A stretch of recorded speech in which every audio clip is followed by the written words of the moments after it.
My boyfriend Steve and I have been dating for over a year and a half.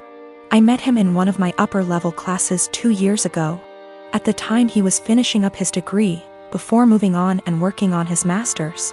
Since we started talking, seeing each other, and dating casually, I really loved our entire relationship. Steve and I had a lot of similar interests, which included traveling. We did a small trip to South America a couple months ago for a few weeks, Peru and Chile. We had an amazing time. It was once we got back from our trip that I saw our relationship in a whole different way. We traveled well together, and bonded in a new way. I knew I was in a great relationship. I thought we had a great relationship, until I got some news a few days ago. 3 days ago, I went over to drop a MacBook charger over at my best friend's house, Chenille. Chenille and I have been best friends since we were in high school from the age of 16 years old. I have always considered her to be my number one, and closest person in my life. I have noticed that the past 6 months we haven't hung out in the same capacity that we usually have. Both of us have been busy with our lives, school, work, relationships, etc. But I kinda got the feeling after this past year of university around April that she was starting to move away. She had a bad with her ex that lasted under a year. He cheated on her with a coworker, and the rest is history. They broke officially around the end of January. As I went over to drop off her extra charger that she borrowed, I talked with her mom for a bit. Chenille ended up getting called in to pick up an extra serving shift at the restaurant she has worked at during her degree. Her mom wanted to talk to me about a few things. I was puzzled. Chenille's mom was always really outgoing and funny. We had known each other for over 8 years at least. But she wanted to have a serious talk. Chenille's mom, Karen, went on to tell me that she saw Steve and Chenille sneak around the back of the house about a month or so ago. Karen went on to explain that she noticed this happening 2 other times. At first, she thought we were all hanging out. But Karen told me that she got a weird gut feeling on this situation. She told me that I should talk to Steve and Chenille ASAP. Steve and I were supposed to go out for dinner last night. He picked me up, and off we went. I felt really bad and humiliated the entire time we were out. We ate dinner, had a couple drinks, but we didn't talk much. Steve kept asking me all night what was the matter. I told him nothing. Finally, when we got back to my place, we sat in my room and I asked him, and told him what Chenille's mom, Karen, is told me. He didn't answer. In fact, he went pale white. That gave me the answer I needed. I broke down and Steve tried to comfort me. I didn't want him touching me. I didn't even want to hear it. I told him to leave, but I basically had to force him to leave. I tried calling Chenille and texted her that I needed to talk to her. I got no response. Not one. Basically, 2 of the closest people I have had in my life betrayed me. This is so terrible and I feel so bad. I have like no one right now.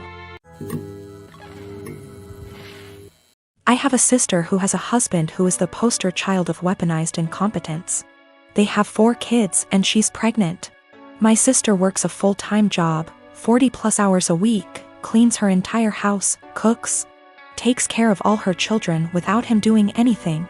It is seriously mind-blowing that she wakes up at like 4 a.m., cooks breakfast, does chores, gets all of her kids ready for school, takes them all to school and daycare, and all he does is stay home and work. And when his kids get home, after my sister picks them up, of course, he will play with them for a little and play video games until he falls asleep. She actually makes more than him. My fiancé and I had to stay with them for 6 weeks while our home was being renovated, and since we both WFH, we helped her, and it is amazing how much happier she is when she has help. I helped with the kids and my fiancé even drove her to doctor's appointments. Her husband literally only acknowledges he is a parent when his family is around, then he is a God-fearing, hard-working father of 5.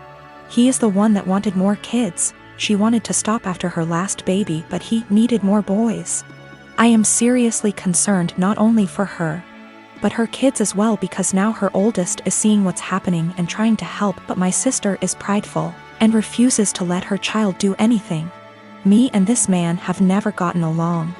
He's been acting like this since their 8-year-old was born. I've tried talking to her about leaving, but she doesn't want her kids to grow up in a broken home. And unfortunately her experience with our parents' divorce was completely different than mine, so she doesn't understand that a divorce would benefit her kids here because she thinks they need their mom and dad together. Cut to this past weekend, her and her husband threw a pre-Thanksgiving potluck where our entire family plus his was there. I stayed with my sister a few days before because I knew he wouldn't help. So we're at dinner all talking, and I mention we are trying for a baby and my brother-in-law makes an offhanded comment to him about how hard fatherhood is.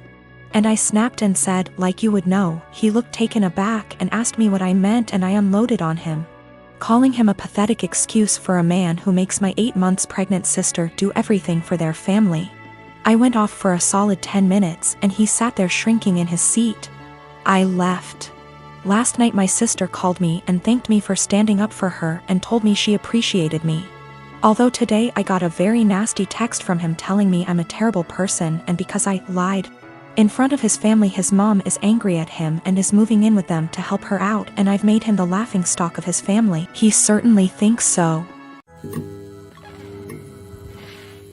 I met this guy about 18 months ago, and we've been together since. He knows about my employment history, and he said that he has no issue with it. Though he did ask me to tell his family the white lie I occasionally use on my CV and stuff, which is that I was a waitress. A month ago we found out that I'm 2 months pregnant. He says this is great news, and we should move in together. I assumed he'd be moving into my place because he rents his far smaller 1-bedroom flat while I own mine. And I have room for a baby's room while he doesn't. Also, I really don't want to leave my flat. It's my flat, I love it, I could see myself living here for the rest of my life. And I don't want to lose the security of owning a flat and have to go back to paying rent or a mortgage each month. However, he then said that he didn't want to move into my place, and said I should sell it and we buy a place together.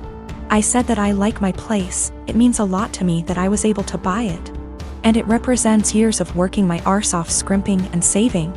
He then said that he understands all of that. But we should be living together by the time the baby comes, and he didn't want to live in my flat. I asked him why not. It's a great flat, it's central to everything, it's spacious, it's got room for all his stuff. There's a daycare in the building, run / owned by another tenant, and a school 5-minute walk away, the list goes on. And he said that he didn't want to live in a flat that was bought with stripper money. That really pissed me off, and I told him no. Way am I selling my flat, and that he never had an issue with my stripper money paying for this flat before now.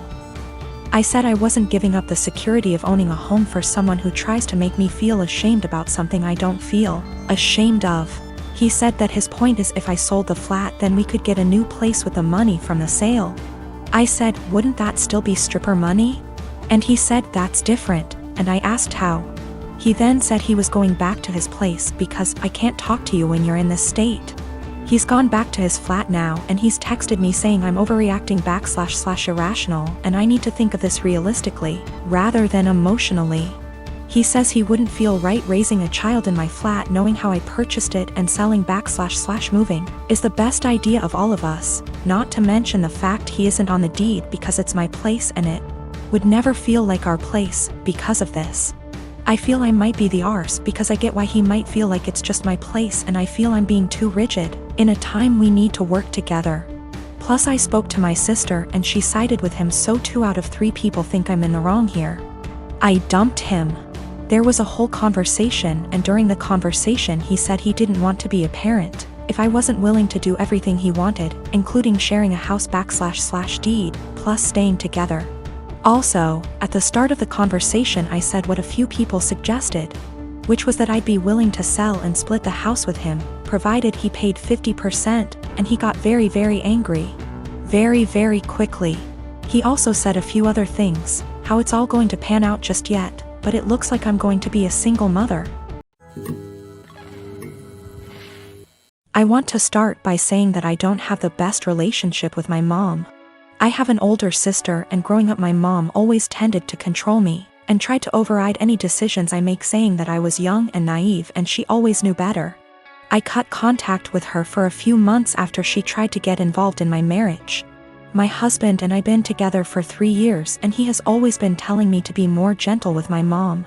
I had a miscarriage a few days ago. It's devastating and I really thought it'll get easier, but I'm still feeling excruciating pain and frustration. We were happy and excited, but all that disappeared suddenly and it was hard for me to take because I thought everything was fine. I didn't tell anyone, especially since I'm currently dealing with some health issues. I didn't tell anyone in the family. My husband promised not to tell until I'm ready. My mom kept asking me questions and brought up my pregnancy constantly, and my answers were short. Because I didn't want her to know, since she'd call everybody and let them know. She's always like this, that's why I tend to keep things private. I decided to not visit for a couple of days, hoping she'd stop asking questions. Then I found out on FB that my mom announced my miscarriage on her page, and I didn't know about that. I was shocked. I freaked out when I started getting calls from family members, and I have no idea how many people knew about it. I was so mad to the point of shaking. Everyone kept berating me for not telling them. I called my mom and I yelled at her. She defended herself, saying that she was just looking for support and that I should have told her about it first time she asked what was wrong. I asked her who told her, and she said she had a talk with my doctor, but I shouldn't be mad because she's my mom and she had the right to know what's going on. I argued with her about getting involved in my personal life and disregarding my feelings and cutting me off guard like that. I went to the doctor and I lashed out at her for releasing my private medical information to my mom and causing me to deal with everyone asking why I was hiding my miscarriage from them, even though I was just waiting for the right time. I told my doctor that I was going to file a complaint against her the same day, since she didn't respect my privacy, and decided to give my mom information about my medical records. My mom heard and started berating me, saying it wasn't the doctor's fault and that she was a friend of hers she knew years ago, but I didn't know about it. She said that I went too far and acted like my family were strangers. She said that she's my mom and I didn't need to overreact like that. All I needed was time and space. Now I have to deal with all this stress and I'm a mess right now. My brother texted me a few minutes ago and said he wants to come over and talk to me. He was the first to call me and berated me and said that I was being hostile towards everyone for no reason. I haven't replied to his text yet, but I don't want to see anyone right now. I can't take one more word from them.